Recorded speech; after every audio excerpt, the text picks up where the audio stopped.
Et presque tout d'après la loi est purifié avec du sang.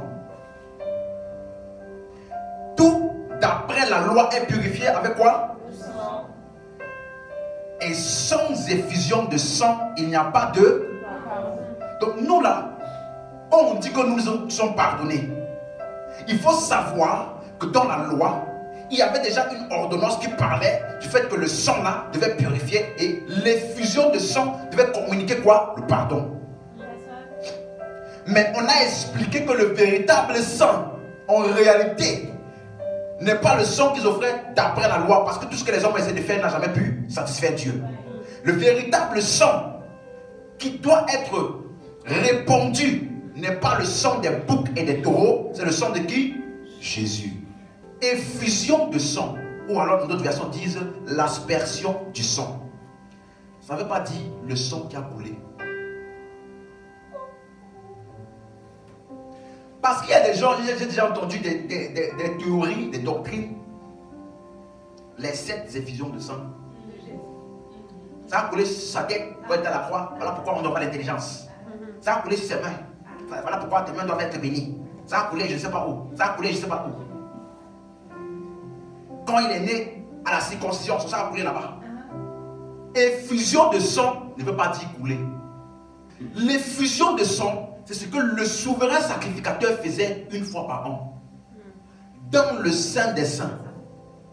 Hors de la vue du peuple. Donc, au moment où Jésus-Christ a fait l'effusion de sang là, il n'y avait personne qui a vu. Donc, tous les événements dans lesquels il y a eu un sang qui a coulé là où Jésus était visible là, ce n'est pas effusion de sang. Ces sangs-là n'ont aucune valeur. Je vais t'expliquer pourquoi. Il prendra du sang du taureau et il fera l'aspersion avec son doigt sur le devant du propitiatoire vers l'Orient. Il fera avec son doigt 7 fois l'aspersion du sang devant le propitiatoire. Dis devant le propitiatoire. Devant le propitiatoire. Donc il va tuer un taureau, récolter son sang, et c'est devant le propitiatoire qu'il va faire l'aspersion. Dans le Saint des Saints là-bas, il y avait l'arche de l'alliance, comme ça. Ici en haut, c'est l'arche de l'alliance. Ok? Et donc, lorsque cette arche de l'alliance là est dans la partie du tabernacle qu'on appelle le Saint des Saints. Parce qu'il y avait 3 parties. Le parvis, le lieu saint et le lieu très saint. Et dans le lieu très saint, au-delà du voile, il y avait ça. Et ce qu'on appelle le propitiatoire, c'est l'espace entre les 2 chérubins là. Que le souverain sacrificateur venait faire l'aspersion du sang. Il prend le sang du taureau et des boucs avec son doigt et il fait l'aspersion sur le propitiatoire, l'espace là entre les 2. Et cet espace là est un siège. C'est en réalité quelqu'un qui devait s'asseoir là. Mais dans l'Ancien Testament étant une ombre, c'est le sang de l'animal qui s'asseyait dessus. Et dès que le sang touchait le propitiatoire là, les péchés du peuple étaient couverts pendant 1 an. Ça veut dire que quelque chose qu'ils ont fait pendant 1 an, ça là, ça fait intercession. Il égorgera le bouc expiatoire pour le peuple. Donc il a pris d'abord avec le sang du taureau pour ses propres péchés lui-même. Parce que lui-même c'est un pécheur. Maintenant, verset 15, il prend maintenant le bouc expiatoire pour le peuple. On me suit? Et il emportera le sang au-delà du voile. Il fera avec ce sang comme il a fait avec le sang du taureau. Il en fera l'aspersion sur le propitiatoire et devant le propitiatoire, comme on a vu ici. Donc c'est seulement le souverain sacrificateur qui faisait ça, en présence de seulement lui et Dieu, personne d'autre. Le bouc était égorgé à l'extérieur devant tout le peuple. Mais l'endroit là où le sang était aspergé ou alors répandu était dans le Saint des Saints.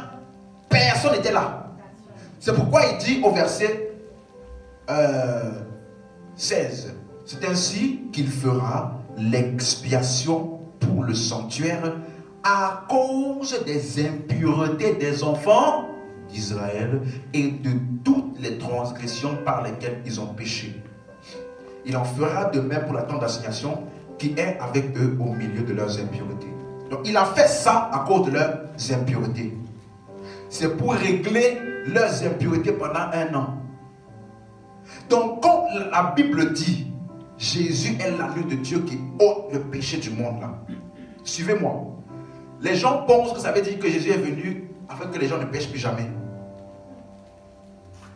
Pourtant dans l'Ancien Testament, le sang des boucs qui ôtait le péché pendant 1 an là, ou alors qui couvrait le péché pendant 1 an, les gens péchaient, mais à cause du sang, ce n'était pas pris en compte. Pendant 1 an. Voilà ce qu'on appelle ôter le péché. Et quand Jean-Baptiste a dit ça dans le peuple d'Israël, eux tous ils ont compris. Donc verset 17, il n'y aura personne, dites-moi personne. Ok. Il n'y aura personne dans la tente d'assignation lorsqu'il entrera pour faire l'expiation dans le sanctuaire, jusqu'à ce qu'il sorte. Donc quand il fera ça là, il n'y aura personne. Donc l'aspersion du sang, ou alors l'effusion du sang, était fait par qui?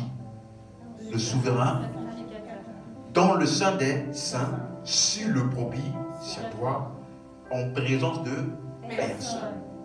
Est-ce que c'est clair? Ça là, c'est l'ombre, n'est-ce pas?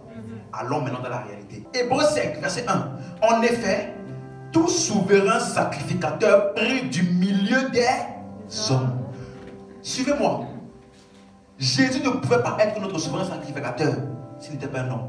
Il ne pouvait pas être le candidat pour être celui qui va porter nos péchés et qui va offrir le sang s'il n'était pas un homme. Parce que le souverain sacrificateur qui doit offrir le sang là, il doit être pris du milieu des hommes et est établi pour les hommes dans le service de Dieu afin de présenter des offrandes et des sacrifices pour les péchés. Donc sa mission là, c'est d'offrir des offrandes et des sacrifices pour les péchés. Et c'est à cause de cette faiblesse qu'il doit offrir des sacrifices pour ses propres péchés comme pour ceux du peuple. C'est ce qu'on a vu, n'est-ce pas? Donc le souverain sacrificateur, d'après la loi, lui aussi il avait ses péchés. Donc il venait, il dit Seigneur, pour moi-même d'abord.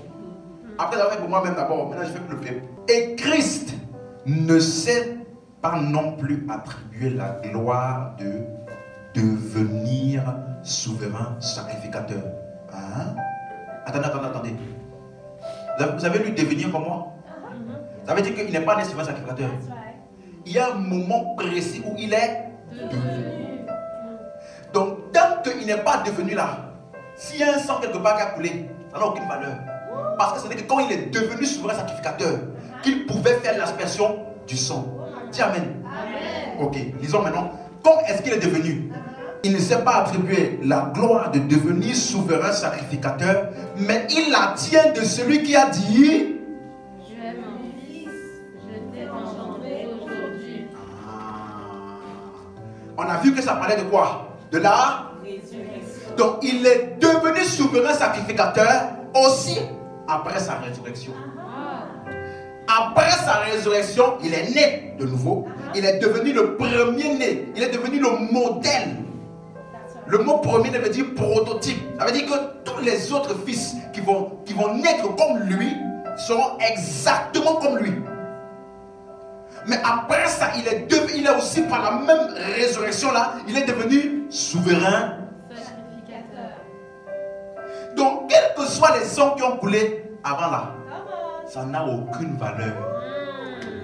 Donc, sang de la circoncision de Jésus, sang des mains percées, sang à la croix même, sang de côté percé là, ça n'a aucune valeur. Verset 6.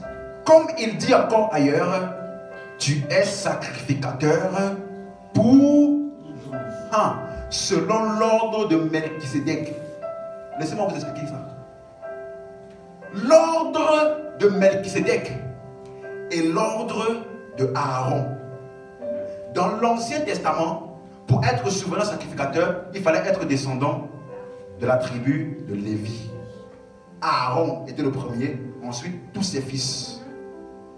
Mais Jésus n'est pas de la tribu de Lévi. Mais il est souverain sacrificateur. Ça veut dire que son office de sacrificateur là est différent de l'office de Aaron. C'est selon l'office de Melchisédek qui est un office qui n'est pas par lignée, mais c'est un office qui est établi par Dieu lui-même. Et ça n'a pas de limite. C'est une valeur éternelle. Jésus est venu, rappelez-vous, pour montrer que la loi a parlé de lui. Donc, tous les souverains sacrificateurs de la loi n'étaient qu'une tentative. Hein? Le véritable souverain sacrificateur, c'est Jésus. Wow. Amen. Amen. De plus, il y a eu des sacrificateurs en grand nombre parce que la mort, dis-moi la mort. Ok, la mort les empêchait d'être. Ah, mais lui,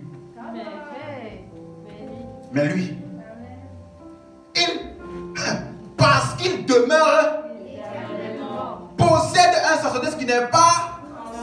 Voilà pourquoi Jésus a attendu de ressusciter pour devenir souverain sacrificateur. Parce que c'était sacrificateur avant. Lui aussi, la mort devait l'attraper et son sacerdoce devait être transmissible. Mais il est devenu souverain sacrificateur après sa résurrection. De telle sorte que quelque chose qu'il va offrir là, c'est pour l'éternité.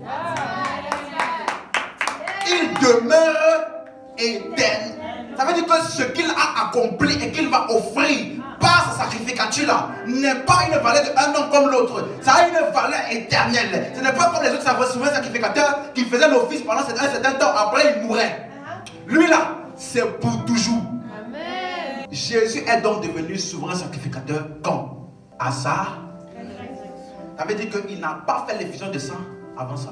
Là où Jésus-Christ a fait l'effusion de sang là, ce n'est pas dans le tabernacle de Moïse. Parce que ce n'était qu'une. Là où Jésus-Christ a fait le sacrifice ou alors l'effusion de sang est dans les cieux. Parce que c'est là-bas là qu'il devait nous introduire. Mais Christ est venu comme souverain sacrificateur des biens à venir.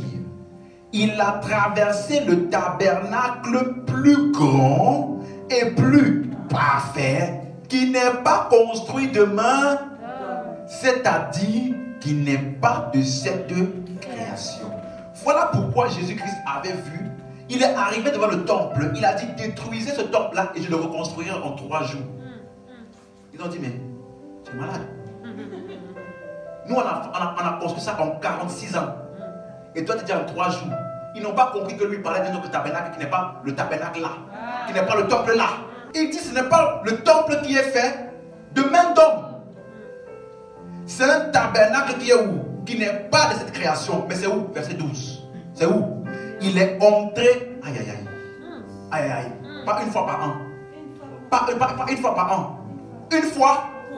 Ah, parce que lui là, il demeure éternellement. Il est souverain sacrificateur pour toujours. Donc il n'a pas besoin de entrer pour sortir. Entrer, sortir chaque année. Entrer, sortir. Non. Il est entré une fois pour dans le lieu très saint. Aïe. Non pas avec le sang des boucs et des veaux, mais avec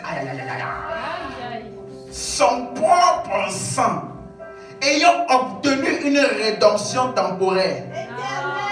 Ah non, c'est pas temporaire. Ah ok, je pense que c'était ma Bible qui avait une rédemption éternelle. Regardez quelque chose. La Bible dit que quand il est entré dans le Saint des Saints là, il avait déjà obtenu la rédemption. Ayant obtenu. Ce n'est pas en entrant qu'il a eu. Non, il avait déjà obtenu. Pourquoi? Parce que le mot rédemption veut dire racheter. Et le prix qui a été payé n'a pas été payé à Dieu. Dieu n'avait pas besoin de la mort de Jésus. Parce qu'il n'est pas le Dieu des morts. Jésus a payé la mort à celui qui a le salaire du péché. Donc Jésus a payé la mort à la mort, au péché et au séjour des morts, afin de nous sortir de là. Maintenant, après sa résurrection, il nous a introduits au ciel. Le salaire du péché, c'est la mort. D'après qui? La loi. Pas d'après Dieu. Dieu ne change pas. Ce n'est pas après que Jésus-Christ est ressuscité qu'il est devenu gentil pour pardonner. Il est toujours disposé à pardonner. Mais d'après la loi, il ne peut pas venir pour abolir la loi comme ça. Abolir. Non, sinon il n'est pas juste. Il fallait donc qu'il accomplisse les exigences divines de la justice. Donc qu'est-ce qu'il a fait? Le salaire pour celui qui pêche là, c'est la mort. Et celui qui donne le salaire là, c'est aussi le péché. Donc l'humanité entière était sous l'emprise, captive de quoi? Du péché et de la mort. Voilà pourquoi que tu veux, que tu ne veux pas, quand tu es dans le monde là, tu pêches. Parce que tant que tu n'as pas Christ, tu es sous l'emprise du péché et de la mort. Et si tu meurs dans cette condition-là, même si tu étais une bonne personne qui faisait des efforts, tu vas quand même aller en enfer. Pourquoi? Parce que tant que tu es sous l'emprise du péché et de la mort, ta destination c'est quoi? Le séjour des morts. Ce n'est pas le séjour des gens qui ont fait des efforts. C'est le séjour de tous ceux qui sont morts spirituellement. Donc, dès que tu reçois Jésus, tu reçois quoi? La vie. Là où tu passes, c'est où? Le séjour de vie ou alors le ciel, le paradis. Donc, Jésus a payé son sacrifice là à qui? À la mort et au péché. Lorsque quelqu'un est kidnappé, on doit payer une rançon. Donc, dès qu'on paye la rançon au kidnappeur, l'otage là, il est fait quoi? Libéré. Donc 1 Timothée 2 chapitre 6, la Bible dit qu'il y a un seul Dieu et un seul médiateur entre Dieu et les hommes, Jésus-Christ homme. C'est lui qui s'est donné en rançon pour nous. Donc Jésus, par sa mort, il a été le paiement de la rançon. Pour que la mort et le séjour des morts et le péché n'aient plus jamais l'emprise sur toi. Amen. Amen. Voilà pourquoi on appelle ça rédemption éternelle. Amen. Donc pour l'éternité, tu n'es plus jamais sous l'emprise du péché. Ça veut dire que si tu as encore des péchés ou des choses comme ça qui te maintiennent, c'est parce qu'on ne t'a pas bien expliqué ce que Jésus-Christ a fait pour toi. Il faut qu'on t'explique bien.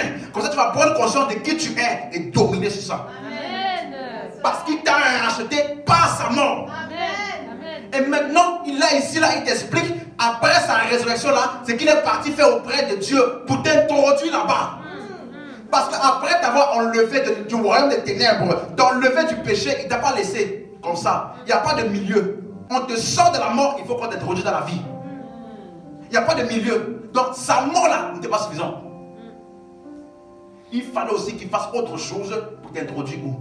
Dans la vie, dans le royaume de Dieu et dans la présence de Dieu. Dis amen. Donc, dans le lieu très saint, non avec le sang des boucs et des taureaux, mais avec son propre sang, ayant obtenu une rédemption éternelle. Verset 22 qu'on a lu tout à l'heure. Et presque tout après la loi est purifié avec du sang. Et sans effusion de sang, il n'y a pas de pardon. Donc le contexte de tout ce texte-là, il a utilisé ce qu'on faisait sous la loi pour expliquer ce que Jésus-Christ a fait. Verset 23.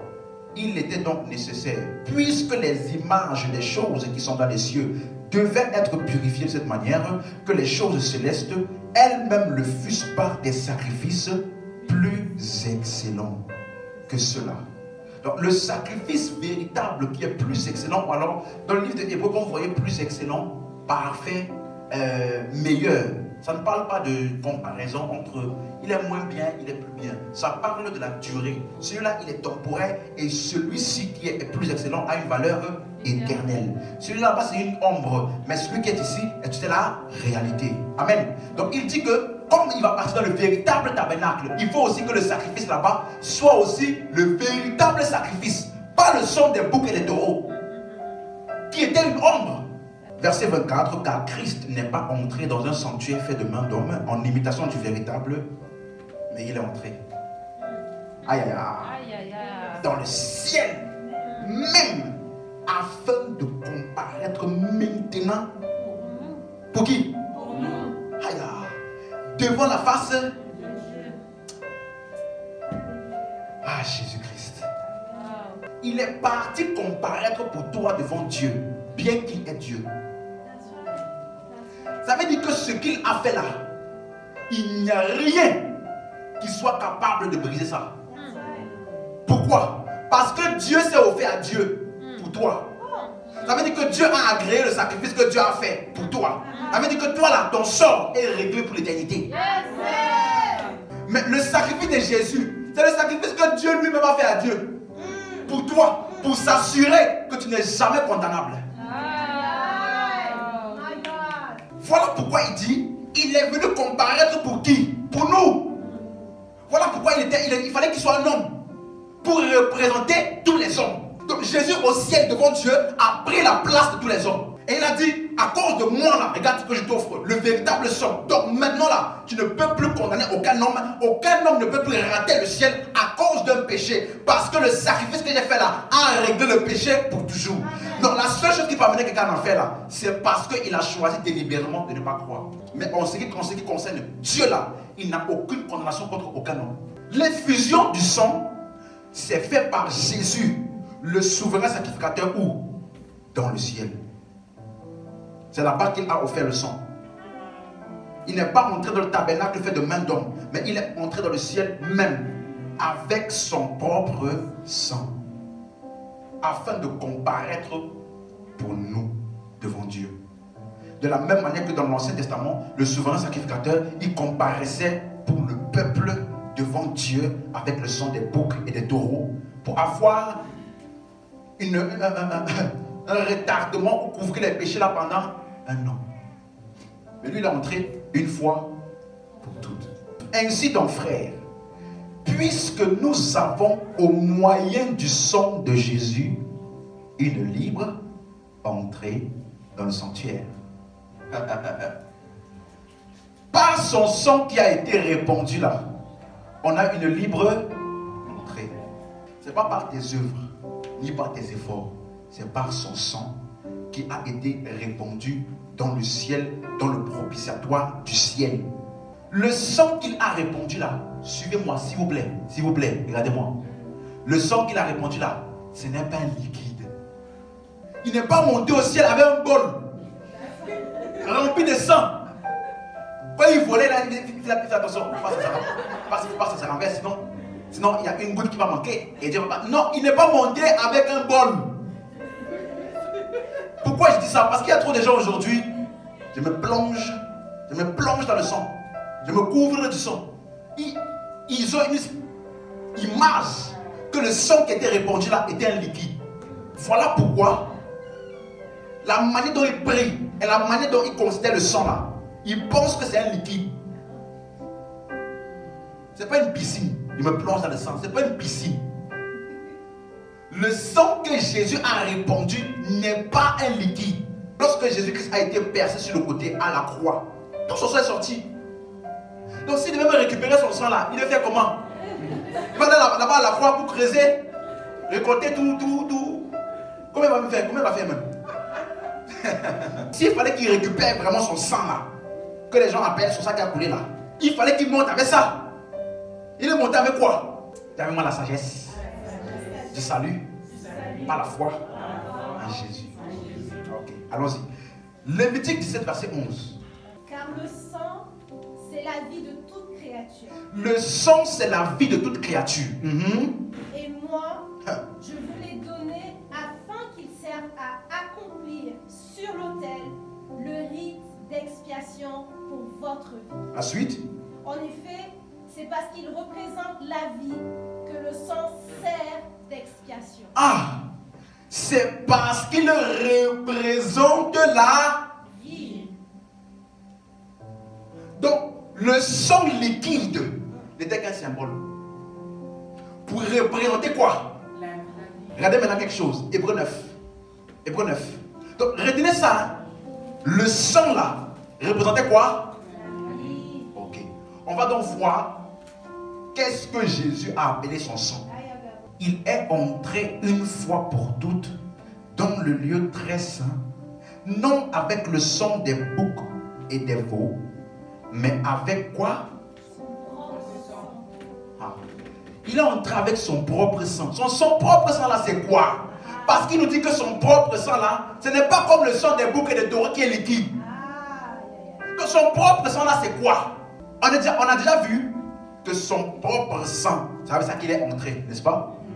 Et quand le souverain sacrificateur, il entre dans le tabernacle, il n'offre pas le sang. Donc quand on dit que quelqu'un il est entré dans le sein des saints pour offrir quelque chose, le quelque chose là, c'est ça qu'on appelle le sang. Ok? D'accord, allons-y. Verset 24. Car Christ n'est pas entré dans un sanctuaire fait de main d'homme en imitation du véritable, mais il est entré dans le ciel même afin de comparaître maintenant pour nous devant la face de Dieu. Hein? D'autres versions disent comparaître lui-même. Il est entré avec son sang. Et toi, on te dit que là-bas, il est entré lui-même. Ce n'est pas pour s'offrir. Ce n'est pas pour s'offrir. Aïe. Ce n'est pas pour s'offrir lui-même plusieurs fois qu'il est entré comme souverain sacrificateur. Aïe, aïe, aïe, aïe. Comme le souverain sacrificateur entre chaque année dans le sanctuaire avec du sang. Il est entré comme souverain sacrificateur. Et qu'est-ce qu'il a offert? Lui-même. Le sang de Jésus, c'est Jésus lui-même ressuscité. Le sang représente la vie. Dès que Jésus-Christ est quitté de la mort à la vie, il est devenu le sang. Il est devenu le sacrificateur. Il est devenu né de nouveau. Donc dès qu'il est entré dans le sanctuaire là, tout est accompli là-bas.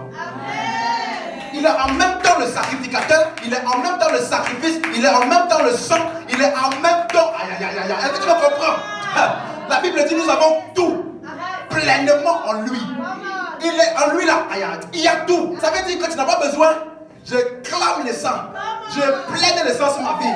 Quand tu veux entrer dans l'avion, parce que tu as peur des turbulences, qu'est-ce que tu fais? Je clame le sang de Jésus-Christ. Je couvre l'avion du sang. Tu n'as pas besoin de ça. Parce que si quelqu'un est en Christ, aïe, aïe, aïe, aïe, aïe. Dès que tu es en Christ, le sang est constamment sur toi, avec toi partout. Tu es guidé. Le sang de Jésus, ce n'est pas un liquide. Voilà pourquoi il a dit, je monte vers mon Père. Dès qu'il a comparé de la présence de Dieu, le sang a comparé là-bas. Il dit de plus, il y a eu des sacrificateurs en grand nombre. Parce que la mort les empêchait d'être permanents. Mais lui, parce qu'il demeure éternellement, possède un sacerdoce qui n'est pas transmissible. Donc les souverains sacrificateurs de ce testament-là, ils n'étaient pas qualifiés. Parce qu'ils étaient mortels. Il ne faut pas offrir quelque chose d'éternel aux hommes. Mais maintenant, regardez le verset 26. Il nous convenait en effet, donc il fallait que le souverain sacrificateur là, voici les caractéristiques qu'il devait avoir. Il nous convenait en effet d'avoir un souverain sacrificateur comme lui. Saint, innocent, sans tache, séparé des pécheurs et élevé, plus élevé que les cieux. Qui pouvait faire ça à part de Jésus-Christ? Personne. Rappelle-toi de ça là. Je peux vous montrer, comme ça vous ne vous rappelez pas. N'oubliez pas. Ça là, j'ai dit quoi? C'était censé être un siège. Et aux cieux, on appelle ça le trône de la grâce. Il dit, et tandis que tout sacrificateur fait chaque jour le service et offre souvent les mêmes sacrifices qui ne peuvent jamais ôter. Ça ne peut jamais ôter les péchés. Voilà pourquoi après avoir un an, il revient encore. Il revient encore. Il revient encore parce que ça n'a pas ôté. Quand ça ôte là, c'est fini. Mais ce sacrifice-là n'a jamais pu ôter. Maintenant, verset 12. Lui. Ça commence par lui. Eux, là, ce qu'ils ont fait n'a jamais pu. Mais lui. Après avoir offert un seul sacrifice, s'est assis pour toujours à la droite de Dieu, attendant désormais que ses ennemis soient devenus son marchepied. Car par une seule offrande, il a amené à la perfection pour toujours ceux qui sont sanctifiés. Je t'en supplie, comprends ce qu'il vient d'expliquer là. Le souverain sacrificateur, il prenait le sang des boucs et des taureaux, il faisait quoi? Aspersion. Dès que le sang là touchait le propitiatoire, les péchés du peuple étaient couverts pendant un an. Ça veut dire que le sang sur le propitiatoire faisait office d'intercession pendant un an. Intercession là, c'est pas prière que tu fais tous les jours là.